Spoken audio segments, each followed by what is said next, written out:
ಚಿತ್ರದುರ್ಗಕ್ಕೆ ಭದ್ರಾ ಮೇಲ್ದಂಡೆ ಯೋಜನೆ ವಿಳಂಬ ಹಿನ್ನೆಲೆ ಇವತ್ತು ಹಿರಿಯೂರು ನಗರ ಬಂದ್ಗೆ ಕರೆ ನೀಡಲಾಗಿದೆ. ಭದ್ರಾ ಮೇಲ್ದಂಡೆ ಯೋಜನೆ ಅನುಷ್ಠಾನ ಹೋರಾಟ ಸಮಿತಿ ಬಂದ್ಗೆ ಕರೆ ಕೊಟ್ಟಿದೆ. ಬಂದ್ಗೆ ರೈತ ಕಾರ್ಮಿಕ ಕನ್ನಡಪರ ಸಂಘಟನೆಗಳು ಬೆಂಬಲ ಕೊಟ್ಟಿವೆ. ರಾಮನಗರದಲ್ಲಿ ಪೊಲೀಸರ ವಿರುದ್ಧ ಹೋರಾಟ ನಡೆಸುತ್ತಿದ್ದ ವಕೀಲರು ಸದ್ಯಕ್ಕೆ ವಿಧಾನಸೌಧ ಚಲೋ ನಾಳೆಗೆ ಮುಂದೂಡಿಕೆ ಮಾಡಿದ್ದಾರೆ. 40 ವಕೀಲರ ವಿರುದ್ಧ ಎಫ್ಐಆರ್ ದಾಖಲಿಸಿದ ಪಿಎಸ್ಐ ಸಸ್ಪೆಂಡ್ಗೆ ಪಟ್ಟು ಹಿಡಿದು ಇವತ್ತು ವಿಧಾನಸೌಧ ಚಲೋಗೆ ಕರೆ ಕೊಟ್ಟಿದ್ರು. ಆದರೆ ಇವತ್ತು ಸದನದಲ್ಲಿ ಈ ವಿಷಯ ಪ್ರಸ್ತಾಪ ಹಿನ್ನೆಲೆ ತಮ್ಮ ಹೋರಾಟವನ್ನು ನಾಳೆಗೆ ಮುಂದೂಡಿಕೆ ಮಾಡಿದ್ದಾರೆ. ರಾಮನಗರದಲ್ಲಿ ನಡೀತಾ ಇರೋ ವಕೀಲರ ಪ್ರತಿಭಟನೆ ವಿಚಾರ ವಿಧಾನಸಭೆಯಲ್ಲೂ ನಿನ್ನೆ ಪ್ರಸ್ತಾಪವಾಗಿದೆ. ರಾಮನಗರದ ವಕೀಲರ ಪರ ರಾಜ್ಯ ಬಿಜೆಪಿ ವಿಧಾನಸಭೆಯಲ್ಲಿ ಪ್ರಸ್ತಾಪಿಸಿ ಸರ್ಕಾರದ ವಿರುದ್ಧ ಮುಗಿಬಿದ್ದಿದೆ. ಈ ವೇಳೆ ಸದನದಲ್ಲಿ ಉತ್ತರಿಸಿದ ಗೃಹ ಸಚಿವ ಡಾಕ್ಟರ್ ಜಿ ಪರಮೇಶ್ವರ್, ಚನ್ನಪಟ್ಟಣ ಡಿವೈಎಸ್ಪಿಗೆ ತನಿಖೆಯ ಹೊಣೆ ಕೊಟ್ಟಿದ್ದೀವಿ, ತನಿಖೆಯಲ್ಲಿ ಏನ್ ಬರುತ್ತೋ ಅದರಂತೆ ಕ್ರಮ ತಗೋತೀವಿ, ಈಗ ವಿನಾಕಾರಣ ಸಸ್ಪೆಂಡ್ ಮಾಡುವುದು ಸರಿಯಲ್ಲ ಅಂತ ಡಾಕ್ಟರ್ ಜಿ ಪರಮೇಶ್ವರ್ ಹೇಳಿದ್ದಾರೆ. ಇವತ್ತು ಸಹ ಸದನದಲ್ಲಿ ವಕೀಲರ ವಿಷಯ ಪ್ರತಿಧ್ವನಿಸಲಿದೆ. ವಕೀಲರ ಪ್ರತಿಭಟನೆ ಮಧ್ಯೆಯೇ ಡಿಸಿಎಂ ಡಿಕೆ ಶಿವಕುಮಾರ್ ಇವತ್ತು ತವರು ಜಿಲ್ಲೆಯ ಪ್ರವಾಸ ಕೈಗೊಂಡಿದ್ದಾರೆ. ಇವತ್ತು ಇಡೀ ದಿನ ಡಿಸಿಎಂ ಡಿಕೆಶಿ ಕನಕಪುರದಲ್ಲಿ ಇರಲಿದ್ದು ವಿವಿಧ ಕಾರ್ಯಕ್ರಮಗಳಲ್ಲಿ ಭಾಗಿಯಾಗಲಿದ್ದಾರೆ. ಮೊದಲಿಗೆ ಉದ್ಯೋಗ ಮೇಳದಲ್ಲಿ ಭಾಗವಹಿಸಿ ನಂತರ ತಾಲೂಕು ಮಟ್ಟದ ಕೆಡಿಪಿ ಸಭೆಯಲ್ಲಿ ಭಾಗವಹಿಸಲಿದ್ದಾರೆ. ಲೋಕಸಭಾ ಚುನಾವಣೆ ಹತ್ತಿರವಾಗ್ತಾ ಇದ್ದಂತೆ ತಮ್ಮ ಡಿಕೆ ಸುರೇಶ್ ಪರವಾಗಿ ಡಿಕೆಶಿ ಸೈಲೆಂಟ್ ಆಗಿ ತಮ್ಮ ಚಟುವಟಿಕೆ ಆರಂಭ ಮಾಡಿದ್ದಾರೆ. ಕನಿಷ್ಠ ಬೆಂಬಲ ಬೆಲೆಗೆ ಕಾನೂನಿನ ಮಾನ್ಯತೆ ಸೇರಿದಂತೆ ವಿವಿಧ ಬೇಡಿಕೆ ಮುಂದಿಟ್ಟುಕೊಂಡು ದೆಹಲಿ ಚಲೋ ಘೋಷಿಸಿರುವ ರೈತರು ಇವತ್ತು ತಮ್ಮ ಹೋರಾಟ ಮತ್ತಷ್ಟು ತೀವ್ರಗೊಳಿಸಲು ನಿರ್ಧರಿಸಿದ್ದಾರೆ. ಹೀಗಾಗಿ ಪಂಜಾಬ್ನೊಂದಿಗೆ ಹೊಂದಿಕೊಂಡಿರುವ ಹರಿಯಾಣದ ಶಂಭು, ಖನೌರಿ, ದೆಹಲಿ, ಹರಿಯಾಣದ ಠಕ್ರಿ, ಸಿಂಘು ಮತ್ತು ಉತ್ತರ ಪ್ರದೇಶಕ್ಕೆ ಹೊಂದಿಕೊಂಡ ಘಾಸಿಪುರ್ ಗಡಿಗಳಲ್ಲಿ ಭಾರೀ ಬಿಗಿ ಬಂದೋಬಸ್ತ್ ಮಾಡಲಾಗಿದೆ. ವಿಧಾನ ಪರಿಷತ್ಗೆ ಬೆಂಗಳೂರು ಶಿಕ್ಷಕರ ಕ್ಷೇತ್ರ ಚುನಾವಣೆಯಲ್ಲಿ ಕಾಂಗ್ರೆಸ್ ಅಭ್ಯರ್ಥಿ ಪುಟ್ಟಣ್ಣ ಭರ್ಜರಿ ಜಯಬೇರಿ ಬಾರಿಸಿದ್ದಾರೆ. 1506 ಮತಗಳ ಅಂತರದಲ್ಲಿ ಪುಟ್ಟಣ್ಣ ಜಯ ಸಾಧಿಸಿದ್ದಾರೆ. ಈ ಮೂಲಕ ಬಿಜೆಪಿ ಜೆಡಿಎಸ್ನ ಮೈತ್ರಿ ಅಭ್ಯರ್ಥಿ ಎಪಿ ರಂಗನಾಥ್ಗೆ ಹೀನಾಯ ಸೋಲಾಗಿದೆ. ಗೆಲುವು ಸಾಧಿಸಿದ ಬಳಿಕ ಪುಟ್ಟಣ್ಣ ಸಿಎಂ ಸಿದ್ದರಾಮಯ್ಯ ಅವರನ್ನ ಭೇಟಿ ಮಾಡಿ ಧನ್ಯವಾದ ತಿಳಿಸಿದ್ದಾರೆ. ವಿಧಾನಸಭಾ ಅಧಿವೇಶನದ ನಡುವೆ ಸಿಎಂ ಸಿದ್ದರಾಮಯ್ಯ ಸಚಿವರ ಜೊತೆಗೆ ಸಂದರ್ಶನದಲ್ಲಿ ಭಾಗಿಯಾಗಿದ್ದಾರೆ. ರಾಜಕೀಯದ ಜೊತೆ ಫ್ಯಾಮಿಲಿ ಮಾತುಕತೆ ನಡೆಯಿತು. ಕೌಟುಂಬಿಕ ಬದುಕಿನ ಬಗ್ಗೆ ಸಿಎಂ ಸಿದ್ದರಾಮಯ್ಯ ಲೋಕಾಭಿರಾಮವಾಗಿ ಮಾತನಾಡಿತು. ಈ ವೇಳೆ ಸಿದ್ದರಾಮಯ್ಯ ಅವರ ಧರ್ಮಪತ್ನಿ ಅವರನ್ನ ಪರಿಚಯ ಮಾಡಿಕೊಡಿ ಅನ್ನೋದು ಗಹನವಾದ ಚರ್ಚೆಗೆ ನಾಂದಿ ಹಾಡಿತು.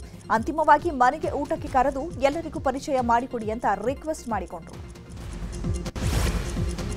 ಕಾಂಗ್ರೆಸ್ ನಾಯಕಿ ಸೋನಿಯಾ ಗಾಂಧಿ, ಬಿಜೆಪಿ ರಾಷ್ಟ್ರೀಯ ಅಧ್ಯಕ್ಷ ಜೆಪಿ ನಡ್ಡಾ, ಕೇಂದ್ರ ಸಚಿವರಾದ ಅಶ್ವಿನಿ ವೈಷ್ಣವ್, ಎಲ್ ಮುರುಗನ್ ರಾಜ್ಯಸಭೆಗೆ ಅವಿರೋಧವಾಗಿ ಆಯ್ಕೆಯಾಗಿದ್ದಾರೆ. ನಾಮಪತ್ರ ಸಲ್ಲಿಕೆಗೆ ನಿನ್ನೆ ಕಡೆಯ ದಿನವಾಗಿದ್ದು ಪ್ರತಿಸ್ಪರ್ಧಿಗಳು ಇಲ್ಲದ ಹಿನ್ನೆಲೆಯಲ್ಲಿ 56 ಸ್ಥಾನಗಳ ಪೈಕಿ 41 ಕಡೆ ಅವಿರೋಧ ಆಯ್ಕೆಯಾಗಿದೆ.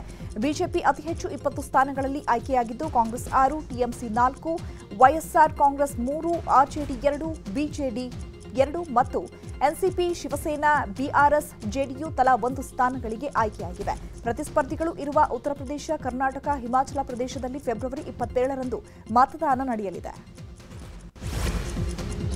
ಉತ್ತರ ಕನ್ನಡ ಜಿಲ್ಲಾ ಬಿಜೆಪಿಯಲ್ಲಿ ಅಸಮಾಧಾನ ಭುಗಿಲೆದ್ದಿದೆ. ನೂತನ ಪದಾಧಿಕಾರಿಗಳ ಪಟ್ಟಿ ಬಿಡುಗಡೆ ಆಗ್ತಾ ಇದ್ದಂತೆ ಪಕ್ಷದ ಮೂಲ ಕಾರ್ಯಕರ್ತರು ಸಿಡಿದೆದ್ದಿದ್ದಾರೆ.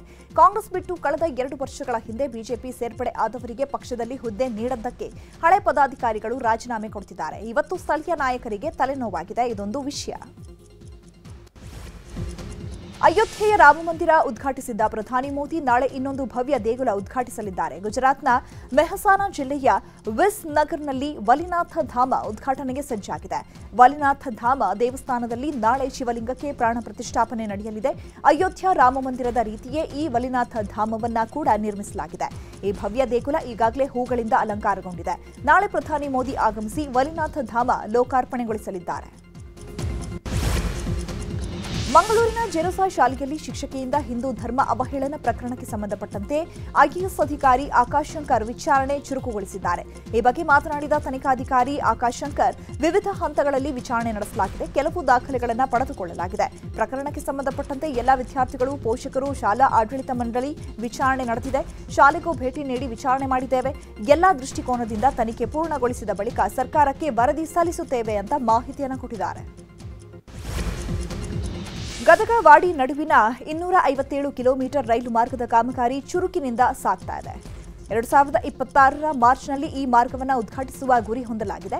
ಈ ಮಧ್ಯೆ ತಳಕಲ್ಲಿನಿಂದ ಕುಷ್ಟಗಿವರೆಗೂ ರೈಲ್ವೆ ಕಾಮಗಾರಿ ಪೂರ್ಣವಾಗಿದ್ದು ಪ್ರಾಯೋಗಿಕ ಸಂಚಾರ ಶುರುವಾಗಿದೆ.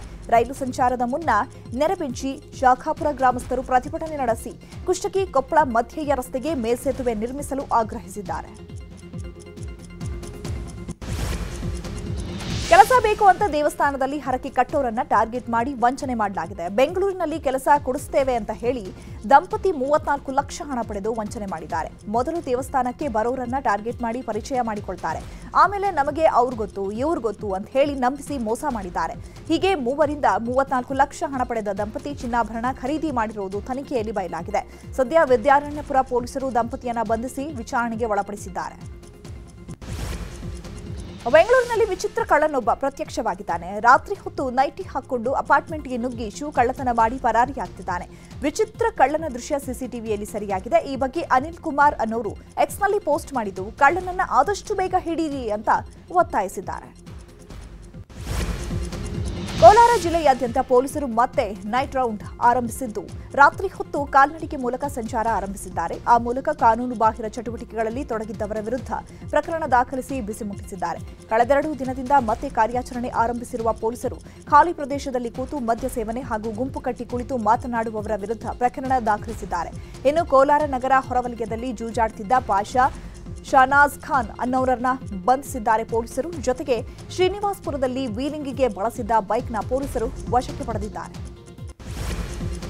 ಹೊಸಕೋಟೆ ಹಾಗೂ ಚಾಮರಾಜನಗರದಲ್ಲಿ ಪ್ರತ್ಯೇಕ ಅಪಘಾತಗಳು ನಡೆದಿದೆ. ಹೊಸಕೋಟೆಯಲ್ಲಿ ಮಗು ಸಾವನ್ನಪ್ಪಿದ್ದು ಚಾಮರಾಜನಗರದಲ್ಲಿ 8 ಮಂದಿಗೆ ಗಾಯಗಳಾಗಿದೆ. ಹೊಸಕೋಟೆಯಲ್ಲಿ ರಸ್ತೆ ದಾಟುತ್ತಿದ್ದ ತಾಯಿ ಹಾಗೂ 2 ಮಕ್ಕಳಿಗೆ ಬೈಕ್ ಡಿಕ್ಕಿ ಹೊಡೆದಿದ್ದು ಮಗು ಸಾವನ್ನಪ್ಪಿದೆ. ತಾಯಿ ಹಾಗೂ ಮತ್ತೊಂದು ಮಗು ಸ್ಥಿತಿ ಗಂಭೀರವಾಗಿದೆ. ಇತ್ತ ಚಾಮರಾಜನಗರ ಗುಂಡ್ಲುಪೇಟೆಯ ಕಾರು ಹಾಗೂ ಆಟೋ ನಡುವೆ ಡಿಕ್ಕಿಯಾಗಿ 8 ಜನರಿಗೆ ಗಂಭೀರ ಗಾಯವಾಗಿದೆ. ಗಾಯಾಳುಗಳನ್ನು ಮೈಸೂರಿನ ಕೆಆರ್ ಆಸ್ಪತ್ರೆಗೆ ದಾಖಲಿಸಲಾಗಿದೆ. ಮಹಾರಾಷ್ಟ್ರ ಪೊಲೀಸರು ಅತಿ ದೊಡ್ಡ ಡ್ರಗ್ಸ್ ಜಾಲವನ್ನ ಭೇದಿಸಿದ್ದು 3,000 ಕೋಟಿ ಬೆಲೆಯ 1,700 ಕೆಜಿ ಮೆಫೆಡ್ರೋನ್ ವಶಪಡಿಸಿಕೊಂಡಿದ್ದಾರೆ. ಪುಣೆ ಹಾಗೂ ದೆಹಲಿಯಲ್ಲಿ ಭಾನುವಾರದಿಂದ ನಡೆದ ಬೃಹತ್ ಕಾರ್ಯಾಚರಣೆಯಲ್ಲಿ ಈ ಜಾಲ ಪತ್ತೆಯಾಗಿದ್ದು 3 ಆರೋಪಿಗಳನ್ನು ಪೊಲೀಸರು ವಶಕ್ಕೆ ಪಡೆದಿದ್ದಾರೆ. ಇವರ ವಿಚಾರಣೆ ಬಳಿಕ ಪೊಲೀಸರು ದೆಹಲಿ ಜಾಲ ಪತ್ತೆ ಹಚ್ಚಿದ್ದಾರೆ. ನಿನ್ನೆ ದಕ್ಷಿಣ ದೆಹಲಿಯ ಉಗ್ರಾಣದಲ್ಲಿ ಇರಿಸಿದ್ದಂತಹ 400 ಕೆಜಿ ಎಂಡಿ ವಶಪಡಿಸಿಕೊಂಡು ಇಬ್ಬರನ್ನ ವಶಕ್ಕೆ ಪಡೆದಿದ್ದಾರೆ ಪೊಲೀಸರು. ಶಿವಮೊಗ್ಗದಲ್ಲಿ ಹಿಂದೂ ಕಾರ್ಯಕರ್ತ ಹರ್ಷನ ಹತ್ಯೆಯಾಗಿ 2 ವರ್ಷ ಆಗಿದೆ. ಹೀಗಾಗಿ ಬಜರಂಗ ದಳ ಹಾಗೂ ವಿಶ್ವ ಹಿಂದೂ ಪರಿಷತ್ ಕಾರ್ಯಕರ್ತರು ಹರ್ಷನ ನೆನಪಿಗಾಗಿ ಪಂಜಿನ ಮೆರವಣಿಗೆ ನಡೆಸಿದ್ದಾರೆ. ಗಾಂಧಿ ಬಜಾರಿನ ರಾಮಣ್ಣ ಶ್ರೇಷ್ಠಿ ಪಾರ್ಕ್ನಿಂದ ಶಿವಪ್ಪ ನಾಯಕ ವೃತ್ತದವರೆಗೆ ಪಂಜಿನ ಮೆರವಣಿಗೆ ಮಾಡಲಾಗಿದ್ದು ಅಮರ್ ರಹೇ ಹರ್ಷ ಅಮರ್ ರಹೇ ಅಂತ ಘೋಷಣೆ ಕೂಗಿದ್ದಾರೆ. ಬೆಳಗಾವಿ ಜಿಲ್ಲೆಯ ಅಥಣಿ ತಾಲೂಕಿನ ಕೋಹಳ್ಳಿ ಗ್ರಾಮದಲ್ಲಿ ಕಾಡುಕೋಣ ಪ್ರತ್ಯಕ್ಷವಾಗಿದ್ದು ಗ್ರಾಮಸ್ಥರಲ್ಲಿ ಆತಂಕ ಮನೆ ಮಾಡಿದೆ. ಎದುರಿಗೆ ಬಂದವರಿಗೆ ಕಾಡುಕೋಣ ಗುಮ್ತಾ ಇದೆ. ಜಮೀನುಗಳಲ್ಲಿ ಓಡಾಡಿ ಬೆಳೆಗಳನ್ನ ಹಾಳು ಮಾಡ್ತಾ ಇದೆ. ಕೋಣವನ್ನ ಹೆದರಿಸಲು ಮುಂದಾದ ಗ್ರಾಮಸ್ಥರಿಗೂ ಕಾಡುಕೋಣ ತಿವಿದಿದೆ. ಕೋಣವನ್ನು ಹಿಡಿಯಲು ಅರಣ್ಯ ಇಲಾಖೆ ಸಿಬ್ಬಂದಿ ಹರಸಾಹಸ ಪಡುತ್ತಿದ್ದಾರೆ. ದಾವಣಗೆರೆಯಲ್ಲಿ ತೆಂಗಿನ ತೋಟಗಳು ಒಣಗ್ತಾ ಇವೆ. ಕಪ್ಪು ತಲೆಹುಳು ಬಾಧೆಯಿಂದ 2,600 ಹೆಕ್ಟೇರ್ ತೆಂಗು ಬೆಳೆ ನಾಶವಾಗಿದೆ. ಕಪ್ಪು ಹುಳು ಕಾಟಕ್ಕೆ ತೆಂಗಿನ ಗರಿಗಳು ಒಣಗಿ ರೈತನ ಕಣ್ಣೆದುರೇ ಮರಗಳು ಧರೆಗುರುಳುತ್ತಾ ಇವೆ. ತೇವಾಂಶ ಕೊರತೆ ಹಾಗೂ ಬಿಸಿಲಿನಿಂದ ರೋಗ ಹೆಚ್ಚಾಗ್ತಾ ಇದ್ದು ರೈತರು ಆತಂಕಕ್ಕೀಡಾಗಿದ್ದಾರೆ. ಚುನಾವಣೆ ನಡೆದು ಹಲವು ಹಾವು ಏಣಿ ಹಗ್ಗ ಜಗ್ಗಾಟದ ಬಳಿಕ ಕೊನೆಗೂ ಪಾಕಿಸ್ತಾನದ ಪ್ರಧಾನಿ ಅಭ್ಯರ್ಥಿ ಆಯ್ಕೆಯಾಗಿದ್ದಾರೆ. ಪಾಕಿಸ್ತಾನದ ನೂತನ ಪ್ರಧಾನಿಯಾಗಿ ಪಿಎಂಎಲ್ಎನ್ ಪಕ್ಷದ ನಾಯಕ ಶಹಬಾಜ್ ಶರೀಫ್ 2ನೇ ಬಾರಿ ಆಯ್ಕೆಯಾಗಿದ್ದಾರೆ. ಇವರು ಮಾಜಿ ಪ್ರಧಾನಿ ನವಾಜ್ ಶರೀಫ್ ಸಹೋದರ. ಮಾಜಿ ಸಚಿವ ಬಿಲಾವಲ್ ಭುಟ್ಟೋ ಅವರ ಪಿಪಿಐ ಪಕ್ಷ ಹಾಗೂ ಪಿಎಂಎಲ್ಎನ್ ಪಕ್ಷ ಸರ್ಕಾರ ರಚನೆಗೆ ಒಪ್ಪಂದ ಮಾಡಿಕೊಂಡಿರುವುದಾಗಿ ಬಿಲಾವಲ್ ಭುಟ್ಟೋ ತಿಳಿಸಿದ್ದಾರೆ. ವಿಶ್ವದ ಶ್ರೀಮಂತ ದೇಶಗಳಲ್ಲಿ ಒಂದಾಗಿರುವ ಜರ್ಮನಿಗೂ ಇದೀಗ ಆರ್ಥಿಕ ಹಿಂಜರಿತದ ಆತಂಕ ಎದುರಾಗಿದೆ. ಕಳೆದ ವಾರವಷ್ಟೇ ಬ್ರಿಟನ್ ಮತ್ತು ಜಪಾನ್ನಲ್ಲಿ ಆರ್ಥಿಕ ಹಿಂಜರಿತ ಕಂಡುಬಂದಿತ್ತು. ಇದರ ಬೆನ್ನಲ್ಲೇ ಯುರೋಪ್ನ ಮತ್ತೊಂದು ದೇಶ ಕೂಡ ಅದೇ ಹಾದಿ ಹಿಡಿದಿರುವಂತೆ ಕಾಣಿಸ್ತಾ ಇದೆ. 2023ರ ಕೊನೆಯ ತ್ರೈಮಾಸಿಕದಲ್ಲಿ 0.3% ಕುಸಿತ ಕಂಡಿದ್ದ ಜರ್ಮನಿಯ ಜಿಡಿಪಿ ಜನವರಿ-ಮಾರ್ಚ್ ನಡುವಣ ಮೊದಲ ತ್ರೈಮಾಸಿಕ ಅವಧಿಯಲ್ಲಿ ಮತ್ತೊಮ್ಮೆ ಕುಂಠಿತವಾಗಬಹುದು ಅಂತ ಅಂದಾಜಿಸಲಾಗಿದೆ. ಇಂಗ್ಲೆಂಡ್ ವಿರುದ್ಧದ 4 ಟೆಸ್ಟ್ ಪಂದ್ಯಕ್ಕೆ ವೇಗಿ ಜಸ್ಪ್ರೀತ್ ಬೂಮ್ರಾ ಹಾಗೂ ಕೆಎಲ್ ರಾಹುಲ್ ಗೈರಾಗಲಿದ್ದಾರೆ. ಬೂಮ್ರಾಗೆ ಈ ಪಂದ್ಯಕ್ಕೆ ವಿಶ್ರಾಂತಿ ನೀಡಲಾಗಿದ್ರೆ ರಾಹುಲ್ ಗಾಯದಿಂದ ಇನ್ನೂ ಚೇತರಿಸಿಕೊಳ್ಳದ ಕಾರಣ ಪಂದ್ಯದಿಂದ ಹೊರಬಿದ್ದಿದ್ದಾರೆ. ಬಿಸಿಸಿಐ 4ನೇ ಪಂದ್ಯಕ್ಕೆ ತಂಡವನ್ನು ಪ್ರಕಟಿಸಿದ್ದು ಸರಣಿಯಲ್ಲಿ 80.5 ಓವರ್ ಬೌಲ್ ಮಾಡಿರುವ ಬೂಮ್ರಾ ಬದಲು ಯುವ ವೇಗಿ ಮುಖೇಶ್ ಕುಮಾರ್ ಅವರನ್ನ ಸೇರಿಸಿಕೊಳ್ಳಲಾಗಿದೆ. ವಿರಾಟ್ ಕೊಹ್ಲಿಗೂ ಡೀಪ್ ಫೇಕ್ ಬಿಸಿ ತಟ್ಟಿದೆ. ಕೊಹ್ಲಿ ಅವರು ಬೆಟ್ಟಿಂಗ್ ಆಪ್ ಬಗ್ಗೆ ಪ್ರಚಾರ ಮಾಡುತ್ತಿರುವಂತೆ ಕಾಣುವ ಎಡಿಟೆಡ್ ವಿಡಿಯೋ ಸಾಮಾಜಿಕ ಜಾಲತಾಣಗಳಲ್ಲಿ ಫುಲ್ ವೈರಲ್ ಆಗಿದೆ. ಕೊಹ್ಲಿ ಸಂದರ್ಶನವೊಂದರಲ್ಲಿ ಮಾತನಾಡುತ್ತಿರುವ ದೃಶ್ಯವನ್ನು ಕಿಡಿಗೇಡಿಗಳು ಎಡಿಟ್ ಮಾಡಿದ್ದಾರೆ. ಎಐ ತಂತ್ರಜ್ಞಾನದ ಮೂಲಕ ಕೊಹ್ಲಿಯ ಶಬ್ದವನ್ನು ಬಳಕೆ ಮಾಡಿ ಆಪ್ನ ಪ್ರಚಾರ ಮಾಡುತ್ತಿರುವಂತೆ ವಿಡಿಯೋ ಹರಿಬಿಟ್ಟಿದ್ದಾರೆ. ಕ್ರಿಕೆಟಿಗ ವಿರಾಟ್ ಕೊಹ್ಲಿ ಹಾಗೂ ಅನುಷ್ಕಾ ಶರ್ಮಾ ದಂಪತಿಗೆ ಗಂಡು ಮಗು ಜನನ ಆಗಿದೆ. ಈ ಬಗ್ಗೆ ಮಾಹಿತಿ ನೀಡಿರುವ ಅನುಷ್ಕಾ ಶರ್ಮಾ, ಫೆಬ್ರವರಿ 15ರಂದು ಗಂಡು ಮಗು ಜನಿಸಿದ್ದು ಅಖಾಯ್ ಅಂತ ನಾಮಕರಣ ಮಾಡಲಾಗಿದೆ. ಇನ್ಸ್ಟಾಗ್ರಾಂ ಪೇಜ್ನಲ್ಲಿ ದಂಪತಿ ಈ ವಿಚಾರವನ್ನು ಶೇರ್ ಮಾಡಿಕೊಂಡಿದ್ದಾರೆ. ಬಾಲಿವುಡ್ನ ಖ್ಯಾತ ತಾರಾ ಜೋಡಿ ದೀಪಿಕಾ ಪಡುಕೋಣೆ ಹಾಗೂ ರಣವೀರ್ ತಮ್ಮ ಮೊದಲ ಮಗುವಿನ ನಿರೀಕ್ಷೆಯಲ್ಲಿದ್ದಾರೆ. ನಟಿ ದೀಪಿಕಾ ತಾಯಿಯಾಗ್ತಾ ಇದ್ದು 2 ತಿಂಗಳ ಗರ್ಭಿಣಿಯಾಗಿದ್ದಾರೆ.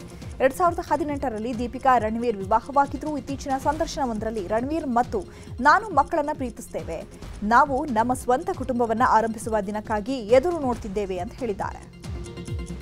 ಕನ್ನಡಿಗರ ನೆಚ್ಚಿನ ನ್ಯೂಸ್ 18 ಕನ್ನಡ ಈಗ ವಾಟ್ಸ್ಆಪ್ನಲ್ಲೂ ಲಭ್ಯ. ಕರ್ನಾಟಕ, ದೇಶ ವಿದೇಶಗಳ 360 ಡಿಗ್ರಿ ಸುದ್ದಿಯ ವಿವರಗಳನ್ನ ನಿಮ್ಮ ಕೈ ಬೆರಳುಗಳಲ್ಲೇ ಪಡಿಲಿಕ್ಕೆ ಈ QR ಕೋಡ್ ಅನ್ನ ಸ್ಕ್ಯಾನ್ ಮಾಡಿ ನಮ್ಮ ಚಾನಲ್ ಫಾಲೋ ಮಾಡಿ, ನೋಟಿಫಿಕೇಶನ್ ಆನ್ ಮಾಡಿ.